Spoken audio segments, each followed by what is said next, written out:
Antsietatea, depresioa, apatia, ezinegona, gazteon artean gero eta ohikoagoak dira buru osasunari lotutako diagnostikoak, baita estigmari aurre egiten dioten ahotsak ere. Zergatik ez diogu sistemari begiratzen? Zenbateraino eragiten digute baldintza materialek? Bal dauzkagu emozioak kudeatzeko tresnak. Han ez zuazu bizkar naiz, ongi etorri zulora.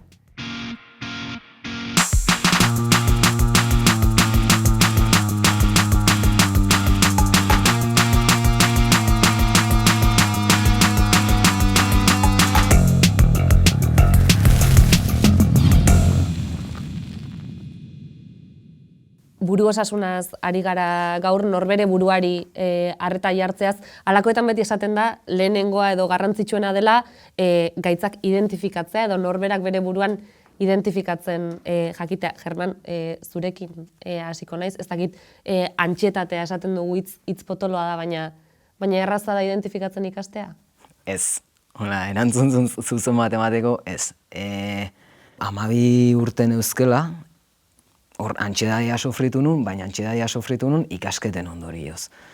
Orduan, kontua nik nota oso onak ateratzen ditula, baina eraman barranek handena, kontrolatuta eta kontrola bada ansiedadiaekin erabat lotua dagoen zerbait, azken dena kontrolatuta eduki nahi dugunean, zerbait ez baldin bada ateratzen nahi dugun bezala, edo pentsatze hutsa hola ez dela aterako, horrek ansiedadia sortze dugu. Ez da orduan, nik dena ikasi barranekan de PAP esaten da, gazteleraz, eta gero sofritu egiten nun alare. Alegia, ni azterketan egon oso ondo prepatuta, baina sofritu egiten nun, eta gero azterketan zuzei pasatze bazan oso gaizki pasatzen nun, eta psikologona jo nintzen nahi zuzen ere horregatik, eta presio guztia ez nik nire buruari jartzen nion, presio guztian ondorioz. Hori nola manifestatzen zen, gaizki egiten dezulo, hor insomnioa, da sintometako bat, adibidez, baita ere gertaliteke, haun helduagotan gertatu zaila lanei, azkenian bihotzean, nolabait sentitzezu, atake moduko bat, badakizula ez dela, badakizu, konstiente zeanean, ansiedadia sofritzen dezula, ja etzain beste alarmatzen, igual bihotza atake bat izango da, edo ez, baino hasieran, gertalitela, zeizei pasatzen, bihotzeko atake batek eman bardean, eta azkenian ansiedade paniko atake, ez de paniko editze zaiona izango litzak, antsietate atake bat, eta hori bai da fisiko gua esango dugu, eta nahi adibidez gertatze zaitela, eta da, hori, bihotzeko zonan, mina. Gero baita gertaleike mentalagoa, bueltak ematen hasi, bueltak ematen, eta, horren ondorioz, igual gauzak ez dituzu, zuk badakizu zer den errealitatea, baina antsiedadiak igual ez dizuzten hori ikusten, eta, nahiz eta zuk jakin, izugarrizko borroka eduki dezakezu. Maili, ezinegona da zure buruari arreta jartzera eraman zintuena, nola deskribatuko zenuke ezinegon hori? Ezinegon hori da, nik uste nire buruakin gaizkiotea eta ondorioz ingurukoekin, ez? Nik uste hor arazo handi bat da hola, eta osasun mentalakin erlazionatuta serie eta pelikuletan oso sintoma zehatzak jarri diala, ez? Antsietatea da arnasa hartzeko gabezia, edo dia takikardiak, eta hortaz haratago ere asko dago, ez? Eta nire kasuan zan hori, ez? Nik ez dut, ez diat, sekula diagnostikorik egin, ez? Baina hori, zan ni nire buruakin ez negon ondo, ondorioz nire inguruakin ez negon ondo, Erasmusen negon, suposatzen da zure bizitzako esperientzia izan berdula, suposatzen da beti pozik egon martzeala, eta parrandan eta bertzela astean 5 egunez, ni parrandan ateatzen nintzen bakoitzan negarrez bueltatzen nintzen etxea, ez nun inoa junai, ez nekan gogoa, eta neon munduko beste puntan, toki parabisiakotan, eta hori ez nintzen disfrutatzen nahi, ez, eta egia da gerora, errua botatzen diozula Erasmusa izan zela sortzailea, oraindik batzutan jarraitzen dut, ez erresa dalako gauza konkretu bati kulpa botatzea, baina horratzean beste gauza batzuk daude, eta ikusten dezunean, han ez bazaude ondo, parrandan ez bazaude ondo, lagunekin ez bazaude ondo, eta zure buruakin ez bazaude ondo, beste inun eretzala ongo, ez bueltan, ez beste inun, orduan ez inegonan ikusten dela hori. Ez egotea ondo, ez zure buruakin, eta ez dakizu zergatik ez zauden ondo, ze teorian ez dakazu inungo arrazoirik gaizki egoteko. zugoi, identifikatzerako momentuan zaila izango da dekalogo bat osatzea esaterako, baina zeintzuk izan litezke identifikatzen ikasteko gako batzuk? Nik uste gaur egun gizarten gehien sumatzen den sintoma nekea dela, ez? Zenbat aldiz sentitzen dugu eta ingurukoek esaten digutenez, nekatuta nago. Eta igual, ongi, lo induzu, igual, baina nekatuta gaude. Eta nik uste hori badela gaur egun daukeun, sintoma oso errotu bat edo oso zabaldu bat. Eta kontu da, sintoma horiek onarpenetik bizitzea, hau da, identifikatzen ikastea importanta da, nekatuta nau, onartzea eta pentsatzea zerre onditeken horrenatzen. Ze beti sintoma horien atzen badau zerbait gure bizitzan, gure harremanetan ongi ez dijoana, ez? Eta hori ez bakarrik maila individualean, nik uste orokorren gizartean nekea oso lotuta dagola bizi dugun abiadurarekin, ez? Oso azkar biziga, estimulo pila baten pean, ez diogu gure bururi deskansatzeko, lasai eoteko, deus egin gabe eoteko denboik, eta hori oso lotuta dago neke orokortu horrekin. Berehala hitz egingo dugu buru osasunari lotutako emozioak eta kudeatzeko tresnez adibidez, baina aurretik une baten arreta nahi diogu jarri sare sozialetan irudiarekin lotuta gertatzen denari, gure esfera sozialaren zati handi bat dira sare sozialak, zati handi bat eraman dugu pantailetara, eta horrek sor ditzaken aukerez eta arriskuez galdetu diogu Leire Pinedori. Gure ongizate psikologikorako garrantzitsuak dira harreman osasuntsuak eta errespetuzkoak. Hau, importantea da ere sare sozialetan, bereziki gazteen artean denbora gehiago ematen dutelako horietan, eta hauek eragin positiboa edo negatiboa izango dutelako ematen diegun erabileraren arabera. Sare sozialak dituzten bi ezaugarri aipatuko nituzke. Lehenengoa, sare sozialetan ikusten duguna ez dela errealitatea. Errealitate desitxuratua da, non agertzen dira gauza atseginak, zoriontsuak, perfektuak, eta egunerokoa edo negatiboa saihesten da. Horregatik, denbora gehiegi pasatzen badugu sare sozialetan normala zer den desitxuratu dezakegu eta konparatzean pentsatu dezakegu besteek baino okerrago gaudela eta decepzionatua sentitu gure bizi moduarekin. Bigarren ezaugarria anonimatua da. Modu anonimoan erabiltzea pertsona batzuentzat aukera da indarkeriaz jokatzeko, badakitelako ez duela ondoriorik izango. Horregatik kontuan izan behar dugu non gauden, etsai giroa aurkitu dezakegula eta erraza dela abusuak edo lekuzkanpoko komentarioak jasotzea. Beraz, eta amaitzeko, uste dut alegina egin behar dugula sare sozialak modu positiboan erabiltzeko, inguruak osasuntsuak eraikitzen.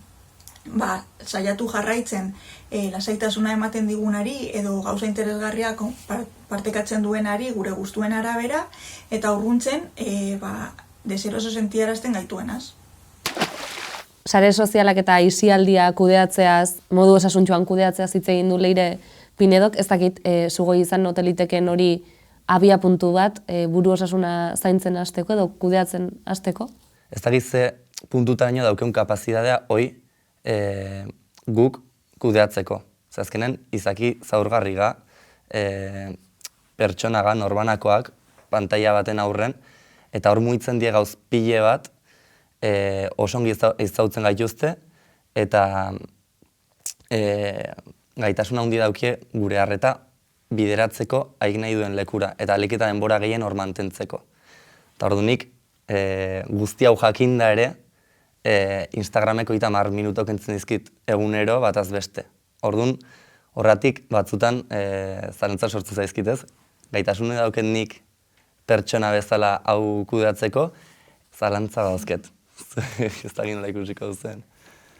Bai, nik uste zuk esan dezuna ados ez, azkenen badakit egun nola kontrolatu. Baina iruditzai garrantzitsua, eta nire burutik hasi beharko nuke, oso erresa da esatea, baina iruditzai garrantzitsua kontziente izatea nor jarraitzen deun, eta eta miningo digun jendea ez jarraitzen, ez? Konparaziorako joera oso handia dago sare sozialetan eta bueno, behintzat konstruktiboa izan da dila, sare sozialetan pasatzen den denbora, ez da erreixa, baino ezagit. Bai, nik azkenean hor uste garrantzitsua dela pixkat oinak lurrean eukitzea, gertatzea, gero, hori beti ez dela erreza izaten, eta are gehiago, neraben kasuan edo gazteen kasuan, alare, erabilpen hon bat emate baldin bazai sare sozialei, eta nik nire esperientzia propiotik, iruditzen zait oso lagungarriak izan daitezkeela, niri asko lagundu diate, bereziki YouTubek, transizioaren kontu guzti honekin, azkenian nire referentiak YouTubeen aurkitu nituen, eta hor ikusi nuen nolabait posible zela, eta ez neola bakarrik, ez da orduan baita ere, segun eta zein den zure realidadia, iruditzen zait sare sozialek rol garrantzitsua joka dezaketela. Bideo horretatik tira eginda, eta beste ari bati tira egiteko, zenbateraino dago edatua, ez? Buru osasunean eta medikalizazioa edo horrekiko menpekotasuna. Ni beti izan naiz egia da medikalizazioa panikoa izan diona, ez? Eta dakat sentsazioa bazuk esan dezunan arira, ez? Osasun publikoa, osasun mentala privilegio bat dan einean, osasun publikoak ez dauzka psikologoak behar dian terapia guztia erantzuteko, eta orduan askotan dala bide erresa, ez? Psikiatra, antidepresiboak edo antxioletikoak, eta benga, eta funtzionatzen jarraitu. Eta nik badakat inguruan sentsazio hori, ez? Psikiatran daun jende hori, eta nik, gaian jakintzarik euki gabe, baina esaten dut, jolin, ez da terapiatik pasa, eta ja, antxioletikoak errezatu dizkiote, ez? Badakatola beldur bat, esatetela, ostras, igual, noski kasu askotan beharrezkoak diala, ez? Baina beste batzutan iruditzen zait bide errexetik jotzeko tresna bihurtzen diala. Zakit. Bai, nik iguala esan behar nun, nire sensazio hori ematen dit. Iruditzen zait, nahiko gizarte paliatiboan bizi gala, hau da, minak arintzeko bide errexak konsumitzera bideratzen gaituzte orokorren, eta, bai medikazioaren aldetik eta bai drogan aldetik, iruditzen zait kriston joera daukeula, dauzkeun utxunek maila psikologikoan, kudeaketa emozionalean eta gure harremantzeko ereduetan, ordezkatzen saiatzen gala, sustantzien bidez. Nik ikusi dut, ez dizutela hain errez ematen medikazioa. Naiz eta behar izan. Eta behar izateko jazaude egoera komplexu batian, eta ez dute hain errez ematen. Eta niri adidez horrek harritu zian. Horretikan ezkan aurre iritzi guztiengatik eta harritu zian nolabait hori ikustiak. Eta bai ze pentsatu ere eman zian. Ze ezagite, Europako beste leku batzutan edo igual normalizatuko dago psikiatriaren kontu guzti hori, baina hemen hori tabua. Iruditzen zait kriston tabua dela, ez da hitz egiten hontaz. Eta, ostra. Hori osasun sistematik edo bideratutako medikalizazioari buruz, baina uste duzue, esango dugu legez kanpoko drogen erabilera askotan erabiltzen dela ihesbide bezala? Erabat.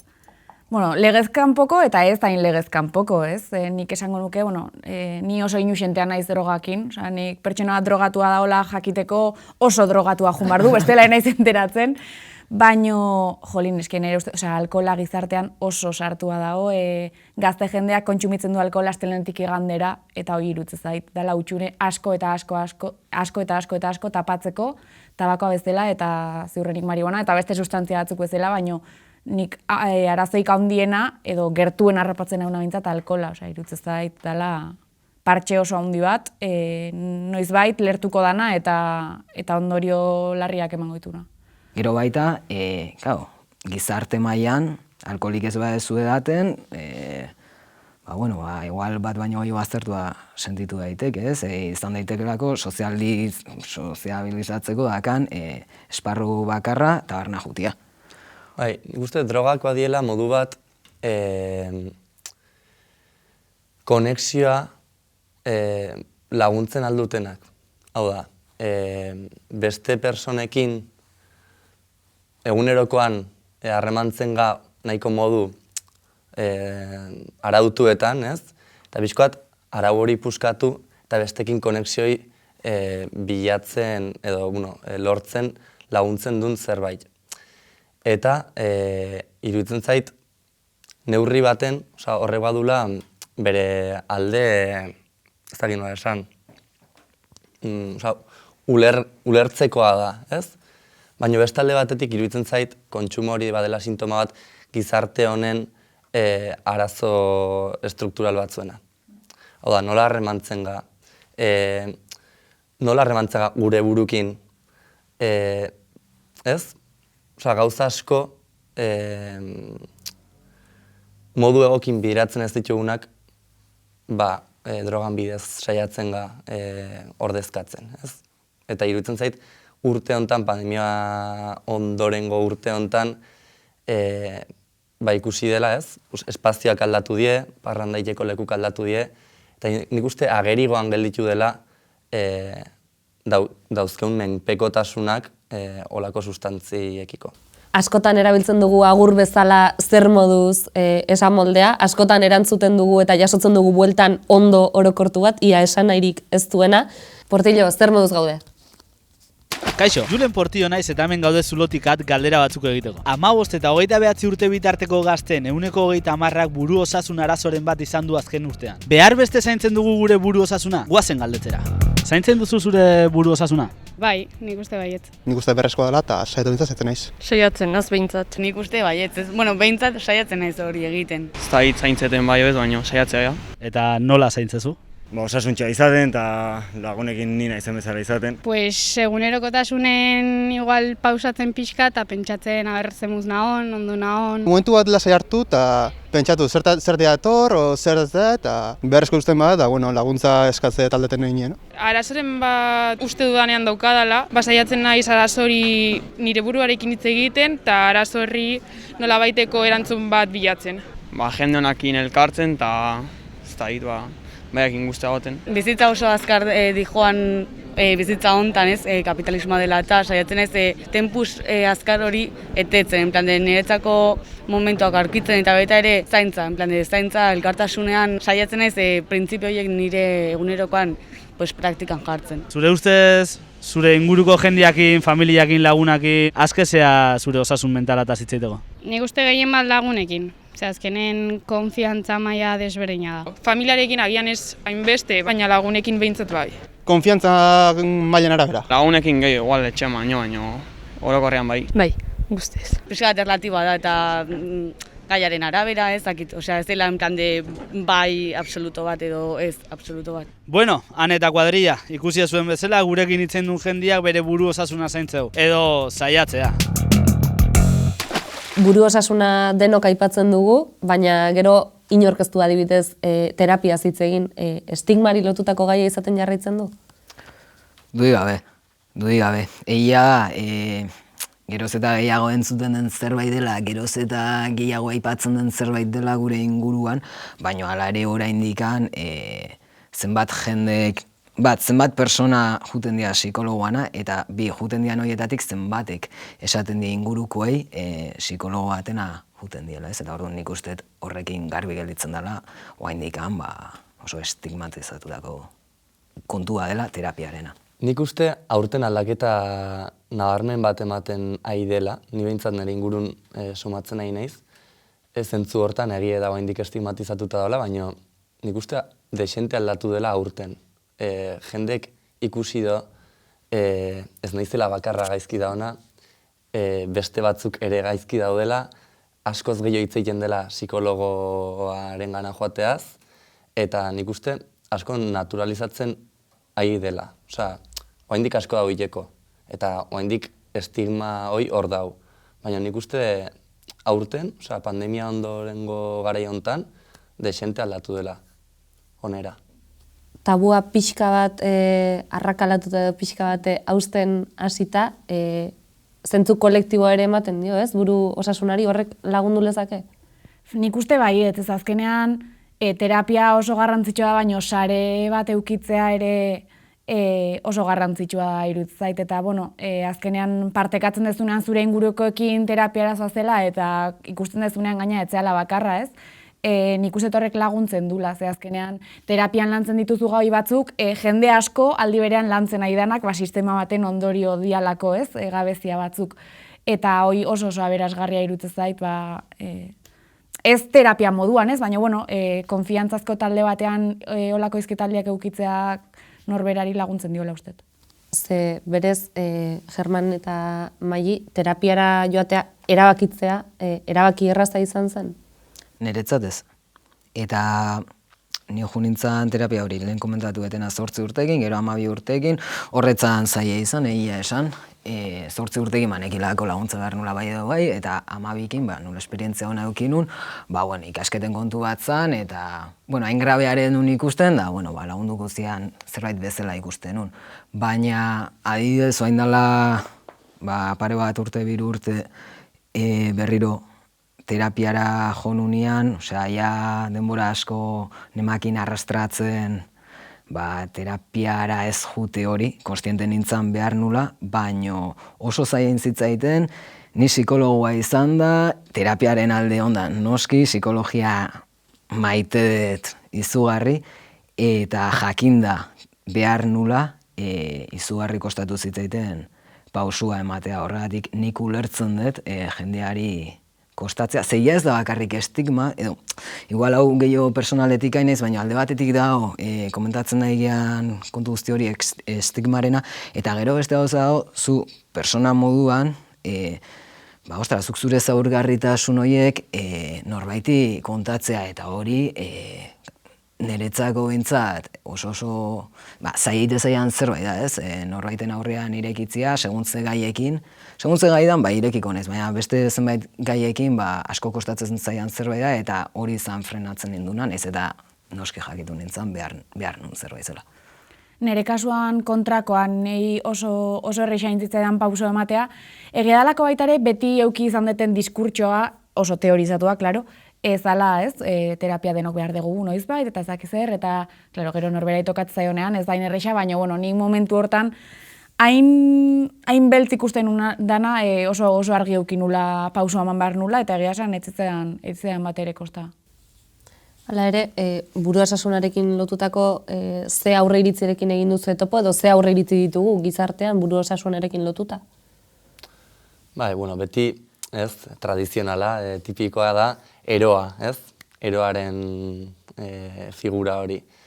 Nik uste aspalditik datorren ideia badela, baina oraindik hor oso errotuta daukeula, ez?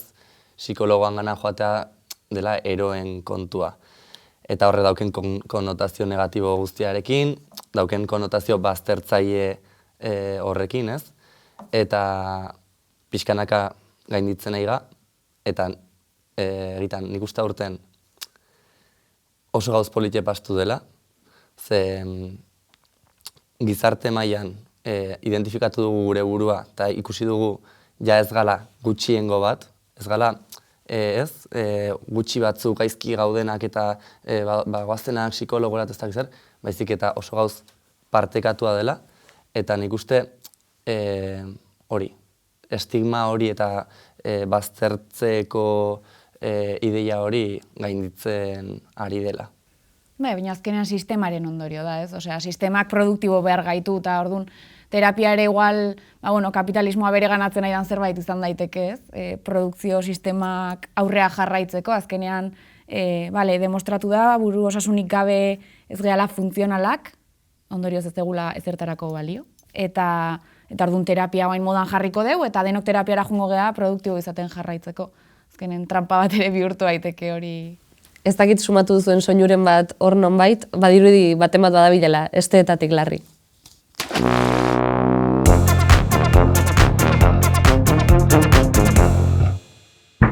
Venga ez alzinen hain larri. Mobilari begira jarri naiz eta harrituta nago, orain mundu guztia doa psikologora. Eta Twitterren kontatzen dute gainera. Ze ondo, bazen garaia. Bai, ez dakit Behintzat horretan gure gurasoen belaunaldia baino beto gabiltza. Akabo tabua. Tabua bai, baina denok antsietateak jota bizi bagara, igual tabua baino arazo potologoak ditu gizarte honek, ez duz uste? Sugoi gizarte likidoan bizi ginela uste genuen, baina zuk diozu gasezkoa dela. Bai, bueno, ez diot nik. Badau duela pare bat urte Kataluniako filosofo bat, Francesc Torralba, Baumanen kontzeptua ez, gizarte likidoarena birformulatu eta eguneratu duna, eta berak planteatzen du gizarte gasezkoan gaudela, ja, lurrunean. Piskat, labur-labur azaltzeko, gizarte solidoa izango litzeke, ziurtasuna handiko gizarte bat, ez? Jaiotzetik hilarte ibilbidea ja finkatuta dagoen gizarte bat. Eta likidoan ja ziurgabetasun gehiago sartzen da, harremanek aldatuz doaz, gizartea antolatzen da berdintasuna, askatasunaren alde, eta bere iritziz gasezko gizartean guzti hori desagertu edo oraindik gehiago lurrundu egiten da, ez? Eta pixkat noraeza absoluta da. Ez daukeu heldulekurik gure bizitzari zentzu bat bilatzeko, ez daukeu heldulekurik gure erabakik zerbaiten arabera, ez? Zerbait zentzuzkoan arabera hartzeko, eta horrek sortzen ditu kriston ezinegona, antsietatea, orain arte aipatu ditugun gauz guztiak, ez? Piskat laburra saltzen saiatuta. Bai, azkenean ikuste ez, horren gakua edo ala kontrola, lehen aipatu dut baita ere kontrolitza, eta azkenean gaude ohituta edo azkenean dena kontrolatut edukitzera, ez? Zeo zer jutu baldin bazego, espero egun modu hortatik ateratze baldin bada, gure kontrol hortatik, ja atatzeia lehen aipatu ditugun hitzak, antsiedadia, ezinegona, eta pixka bat sugoik esan dunanik horrekin lotzen dut, ezta? Azkenean kontrolezak garamatza olako nolabait ansiedade egoeretara, edo, ez ansiedade bakarriz, hemen nahi ansiedadea ezin egona, baina, daude depresioa, daude gaitz gehiago, eta nik usten dut dela, dena kontrolatut eduki nahi dugula, eta hori ezinezkoa da. Eta egual baina arte, saiatu gehala, beste solido hortan, ez? Dana kontrol total, eta nik uste dugu hori nahi izan dare ezinezkoa dela, eta horrek izugarrezko ezinegona sortzen dugu, eta ohitu inbarko dugu. Eta era berean lurrunezkoak dira esango dugu harremanak edo lana bera, edo familiaz eta asko hitz egin ditzen dena, eta horrek buru osasunean ere badauka eragina. Bai, nik usteet trauma konkretu batzuk kenduta edo, azkenean gabezia gehienak, pertsona gehienon gabeziak antzekoak diala, ez? Gure gorputzarekiko edo izaerarekiko edo disgustoa, harremantzeko gabeziak, azkenen, gabezia oso konkretuak errepikatzen dianak askotan, eta ondorioz, gero, gaitz guzti horiek ekartza ituztenak ziurrenik. Nik uste, aipatu dugula asko terapia, ez? Sintomak, ez da kasualidadea hainbeste jende terapiara joateko beharra sentitzea edo izatea, ez? Orduan, pixkat, planteatu beharko ginuke gure gizartearen egitura bera nola dagon eraikia hainbeste arazo sortzeko. Nire ustez, sistema gaixo batean gaude, ekoiztera eta kontsumitzera konpultsiboki bideratzen gaituna, eta sistema gaixo batean pertsona osasuntsuak egotea ezinezkoa da. Sistema gaixoak pertsona gaixoak erreproduzitzen ditu. Orduan, nik uste hori oso importanta dela eta askotan azten dela, ez? Maila individual baten gelditzen da osasun mentalaren gaia, eta hasi beharga meloi hau irekitzen. ez? Gizarte hontan ze ezaugarri dauden gaixotasunera eramaten gaituztenak. Erabat ados nago, eta gainera iruditzen zait hau oso atzetik datorren zerbait dela, ze hor, askotan esaten da ez, gaur egun 21. mendian, 2021. urtean, okerrago, buru osasuneko arazo gehiago daudela edo, eta nik personalki ez sinisten nola danik. Iruditzen zait, oain arte, askoz ezkutuagoan egon diala, eta oain, bintzat, zehose azaleratzen diala, baina hain dala 200 urte, hor, ansidadia, suizidio saiakerak bakoitzaz egin bere etxean zertzekan, eta egongo arazo gehienak bertan zuden. Oain igual beste modu batea ematen diala, gehiago, bale, baina errealidade hauek eta buru osasunaren gaia betitiko zerbait dela, seguru nago. Nik uste, osasun mentalaren garapen positibo baterako, ezinbestekoa da egonkortasun bat. Materiala, emozionala, soziala, egonkortasun batetik abitzen ga eta garatzen ga. Bestela, egonkortasun hori ez da bitarten gure esfortzuk alperrik izango die aurrera ateatzeko, zoriontsu izateko, ez? Zeski ez dauzkezo oinarrizko beharrak asetuta. Orduan, askotan ez diogu arreta horreri jartzen. Oinarrizko beharrak asetu lehenengo, eta ikusi nola indezakeu noi, eta gero ja, loratuko ga, ez? Esan edot, lehenengo lurra, eta gero beste guztia. Lurrunezkoak dira harremanak, lurrunezkoak dira lan baldintzak, gauza asko dira gasezkoak. Buru osasuna mantendu daiteke ongi edo zaindu daiteke horrelako testu inguru batean? Ba hori, esaten nahi ginena. Azkenen oso zaila da ongi egotea ez dakizunen lan kontratua noiz arte luzatuko zaizun, hilabete bateko kontratukin edo aste bateko kontratukin, etxe bizitza eskubidea bermatu gabe da honen, gurasoen etxen bizitzena izanen ikusten duzunen zure gure gurasoen etxen bizitzen 30 urtekin, oso zaila da egon baldintza horietan ongi egotea. Bai, azkenen privilegio bat da, baina privilegio asko daude, ez? Eta privilegio guztiak eman berdia, edo eman beharko lukete buru osasun egoki bateako, ez? Azkenen terapiara jute baztea, baina zugoik aipatutako gabezia horiek baldima daude, silak 2 hanka ordez 3 eukiko ditu, baina 4. faltako zaio orduan beti kolokan egongo da. Eta pixka lehen komentatu dena, ez? Gabezi horiek, baldin bazkazu, behar horiek ez baldin bazkazu asetuta, ezingo dezu terapia bat jaso. Terapia lujo bat, dela komentatzezun lehen maik eta hala da.